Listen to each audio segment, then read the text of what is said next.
Drafting phase na mga kaibigan. Game number 3 is finally happening to conclude Ayan na. the rematch ng Aurora and ng Falcons Ooh. AP Bren. And just like what we've seen mula kanina, it's Master the Basics and Aurora picking the red side. Ngayon, magtatanggal na ng Zas. Agad ang Falcons, AP Brent for this round. And for Aurora, yung Roger ngayon. Medyo magpapahinga na lang din muna for the final game for the second match. And for the side naman of FCAP, parang if magpo-first pick sila Matilda, katulad nung nangyari kanina, okay. it's kind of tricky na medyo nasasara sila sa option na gano'n. Pero ngayon, with the Povius, somewhat an open hero here for the side of FCAP. Oh, Moskov, maybe? There you go. Moskov Hylos. Kasi tinanggal ng FCAP kanina nung game number 2 yung Moskov.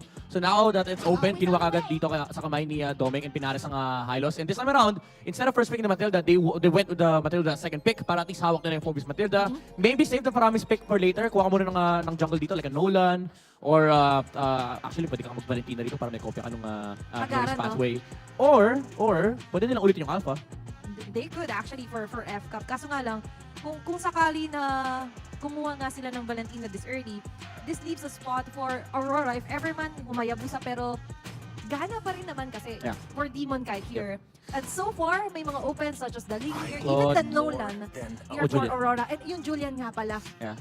Aurora, pwede na tanggalin yung Claude. Again, Doming with the Moscow performance. Ito isa, actually ano to, even though hindi ito yung winningest hero ni Doming, it's the most used on the side of Aurora. Talagang komportable sila na may ginagamit silang macro advantage, lalo pagdating sa Lord Dance, na meron ka Spear of Destruction. It's either the Moscow or the Claude. It's always been like that for Doming.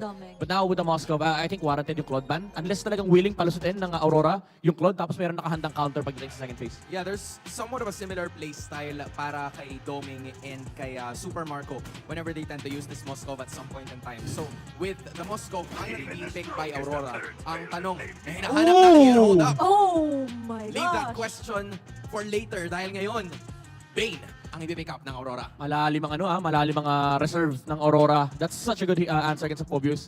Not sure about the Matilda though. Been against Matilda, pero definitely the Phoebus and the Julian will have a hard time. Kailangan nila ng isa pang CC mula dito sa FCAP and possibly an engager. Kaso ang problema, nag-pick na sila ng Rome, nag-pick na sila ng XP. Ito usually yung mga dalawang pumapasok, pero it still feels like kulang yung pang-engage nila dito sa Bane. So it is a very good pickup from Aurora. Lalo pat pwede lang lapagan to ng Paramis fourth pick.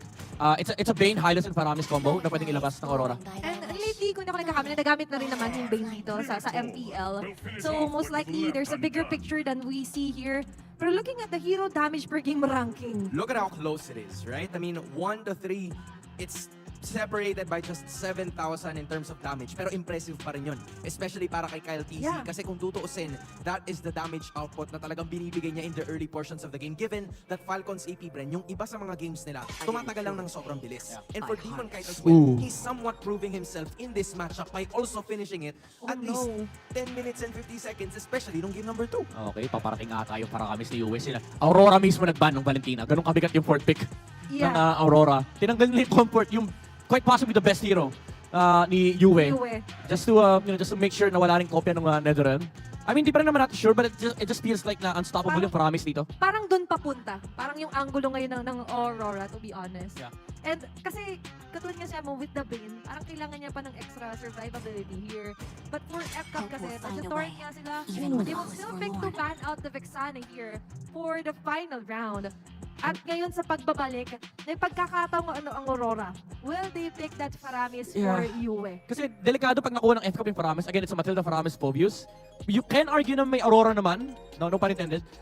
na pwedeng i-pick for Yue. Correct. Yeah? Pero again, it's just nice to have a Paramis on their side. Ayan na, hino-hover na. Paunahan sa Paramis. And Aurora gets the Paramis on their side. FCAP. I think ang pinakamagandang sagot dito is yung Lilia. Is you. And then you go for the carry. Kailangan mo ng malikot na hero dito. And of course, Ooh! panunaw na nangalang din. If you're FCAP or your Falcon City, Bren.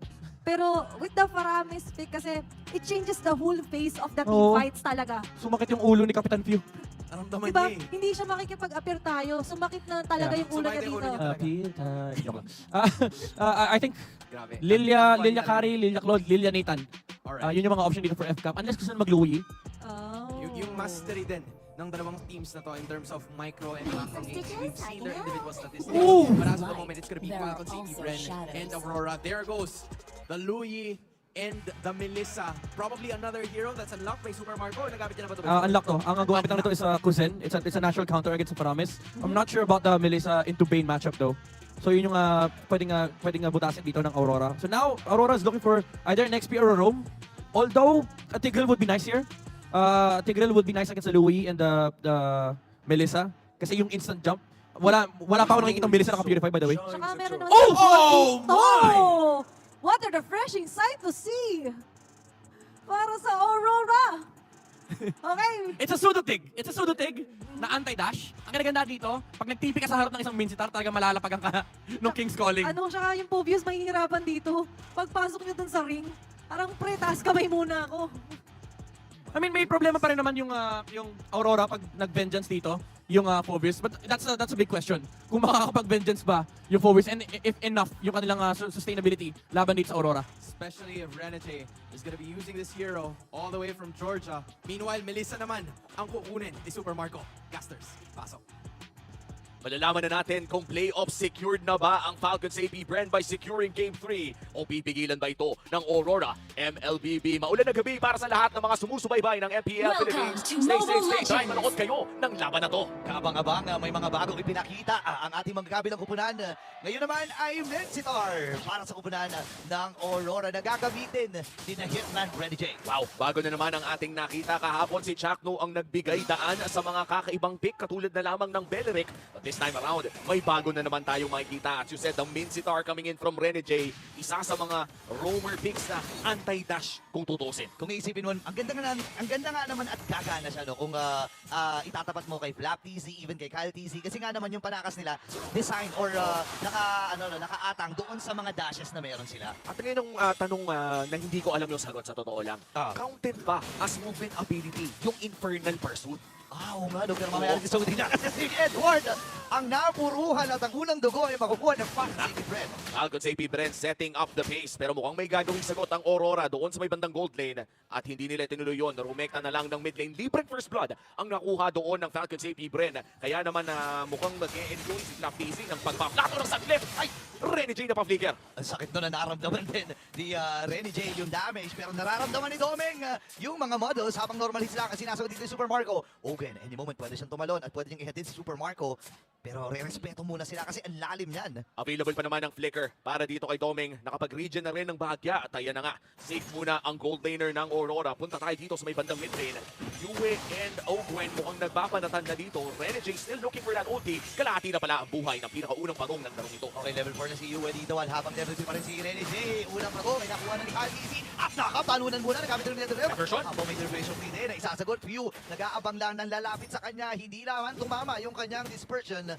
Pero ngayon ay kakalma ang Falcons AP brand. First blood, first turtle, ang mga unang objective ng larong ito ay nakuha na ng Falcons AP brand. Kaya naman kakalma muna ang Land of Dawn. Konting reset para sa parehas na kupunan. Mukhang maghihintay na sa power spike ng mga bulletproof gold laners natin ang parehas na kupunan. Buti na pag-usapan natin yan, no? Kasi kung power spike ang pagtatalunan, early game, ako para sa akin, Oo. kung bulihan ng pag-uusapan, Super Marco ang makakalamang dito. Models lang, iangat mo lang, may extra time ka na kagad na makakuha ng resources. Kasi ang hirap lumapit dyan, di ba? Oo, at saka yung inspire ka the moment na maggitnaan kayo ng Chakadal o yung si Models, napakasakit ng damage na lalabas sa isang Melissa. Pero tandaan natin na ang inspire ay offensive spell. Ibig sabihin nito ay pag nahuli siya ay most likely mahihirapan siyang makatakas. And by the way, ang huling beses na nakita natin ang Mincetar ay mula pa sa Season 11 na ginamit ni Miko na nasa Smart Omega ba during that time against Echo in the regular season. Matagal-tagal na rin pala ito ang King's comeback para sa Season 14. Tingnan natin kung may pagbabalik ba na aabangan ang Team Aurora dito. 1.2k ang gold lead.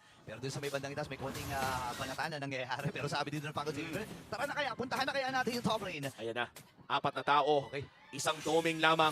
Oh, Paano no. ka mabubuhay dito? Oh no, nagamit na rin dito yung si Bat. And this time, may magpawag King's Calling! Napagtulong-tulungan Wow! ng Falcons AP brand! Ang magkamit na rin ng Realm! Atras muna, flicker out mula kay Few. At nailigtas nila si Domeng. Pinagtutusok sa loob ng King's Calling. Unang patikim ng Mincetar ni Renny J. 3 pa yung natamaan sa kanyang napakalupit na hook. Ang masarap sa hook ni Mincetar, mabagal man, pwede namang pangmaramihan. Yun nga, no, kumbaga tutuhugin kayo malapis ball. Oo. Usapan dito. Oy, pero may tuhog din na ginagawa dito si Edward. Habang talon, wala kay Black, Demon Kite will secure that second turtle. Ngayon, aatras muna sila. Hindi nakikipagsabayan si Flap TZ na magasya doon sa laban na yon.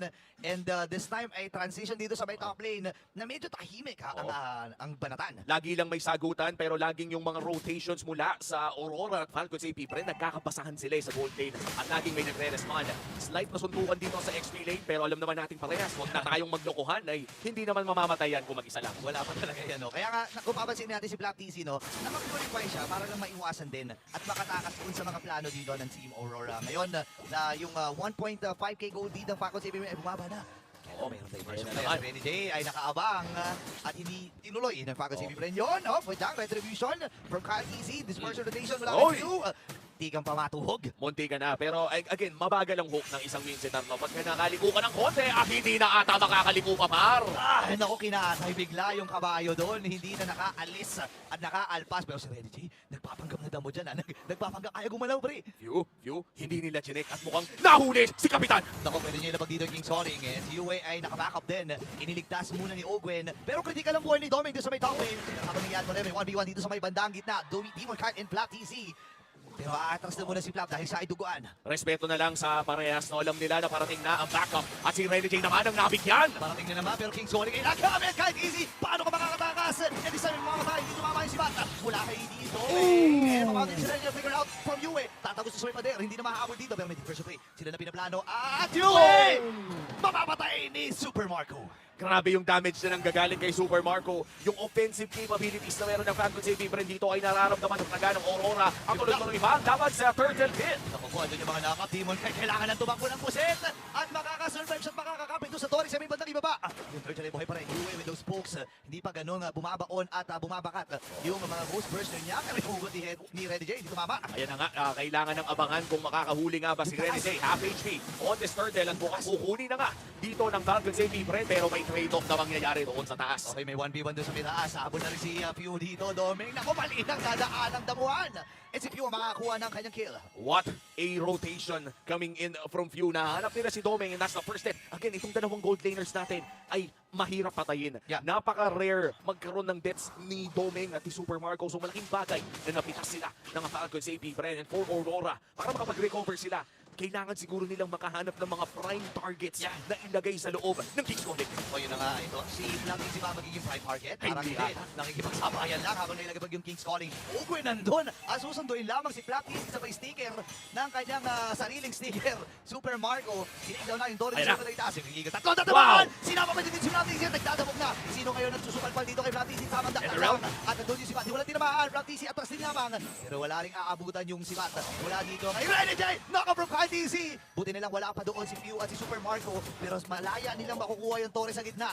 Napakagandang pag-trade na lamang ng mga Torre pero nakalamang pa rin ang Falcons AP Bren. 2.4k gold lead already. Ramdam mo na talaga yung damage na nanggagaling din pati kay Kyle TZ. Partida hindi pa nga nagamit yung Inspire doon pero napakaganda ng pag-disengage ng Aurora. Hindi sila masyado nawalan doon. Mga Torre lamang ang nawala, hindi mga buhay nila. 30 seconds bago lumabas ang pinakaunang lord ng larong ito. At dahil nga hawak ng Falcons AP Bren ang kalamangan, mukhang mahihirapan ang Aurora. Oh, may pag-freeze din sila na ginagawa dito ng lane. At 15 seconds na lang naman eh. So mabilis na lang ito para sa Falcons AP Bren. Control lang ng minion flow. At actually nag-start na rin sila magsama-sama if ever man. Kasi madalas ang nagiging call dyan, sige guys, -1 muna tayo. Kahit isa lang mapitas natin, pwede na. Oo, pwede na talaga dahil in a 4v5 scenario, baka ibigay na nga lang sa iyo yung Lord. But this time around, 5v5 ang ating matutunghayan para sa pinakaunang Lord fight ng labang ito. Edward nakahanap ng isa, Certain Eagle na gamit na rin. Okay, atras sila dito. Pero puno pa ang buhay ng mga members ng Team Aurora. Habang andun yung mga dogs, pero si Pew nahuli doon. Nailabag na rin ni Deddy Cash. Ngayon mamamatay din si Edward.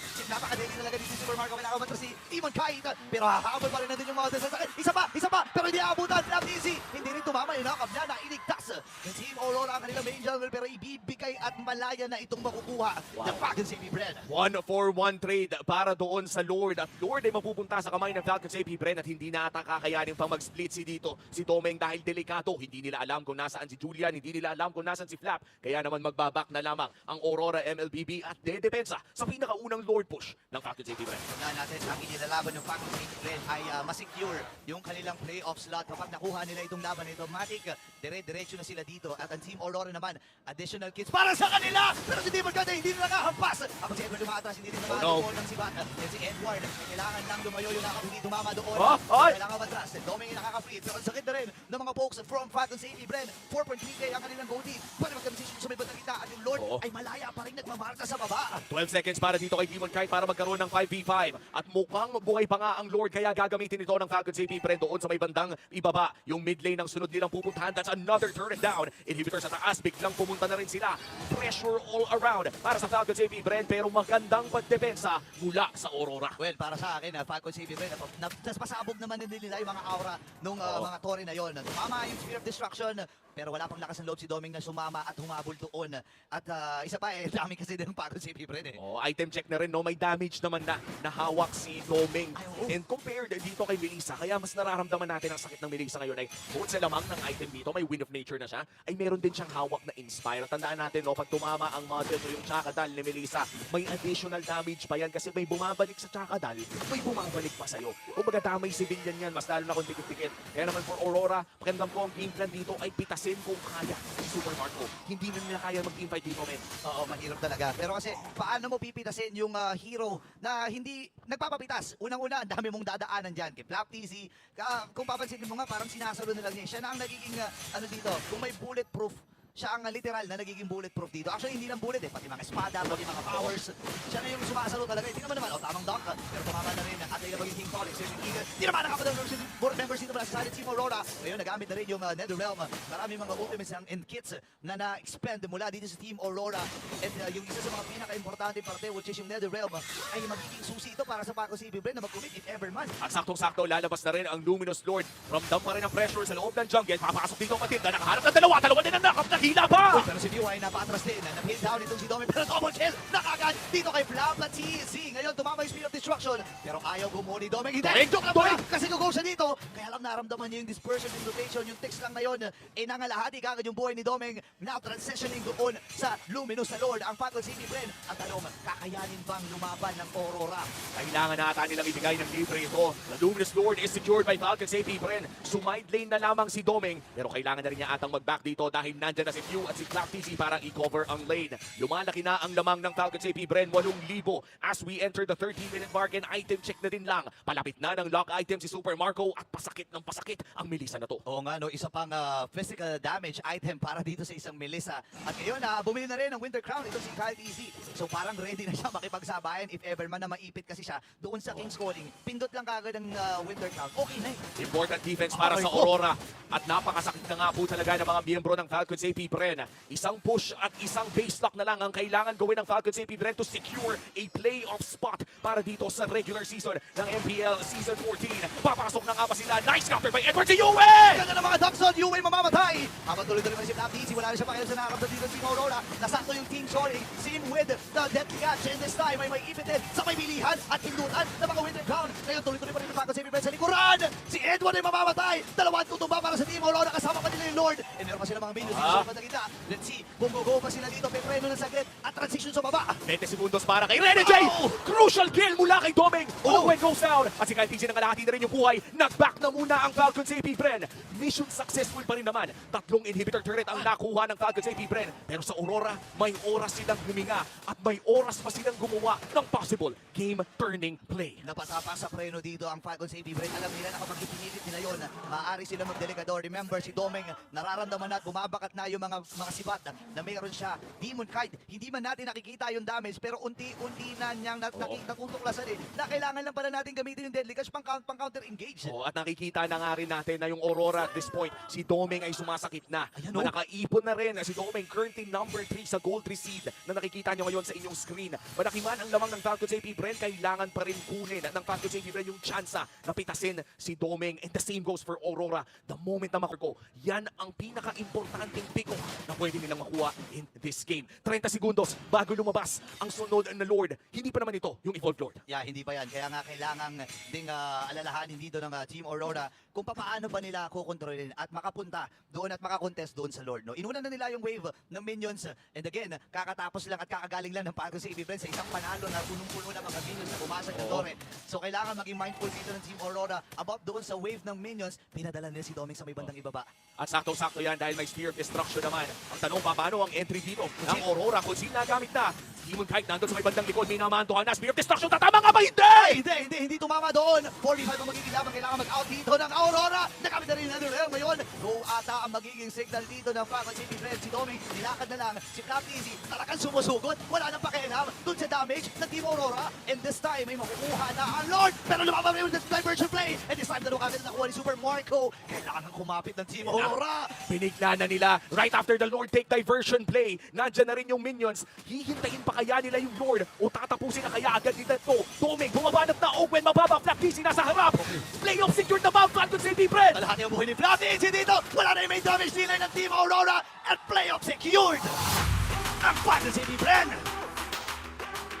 And with a crucial victory para sa mga Beans, para sa Falcon City Friends, the reigning, defending world champions secure a slot for the playoffs of Season 14 of MPL Philippines. Mga Bees,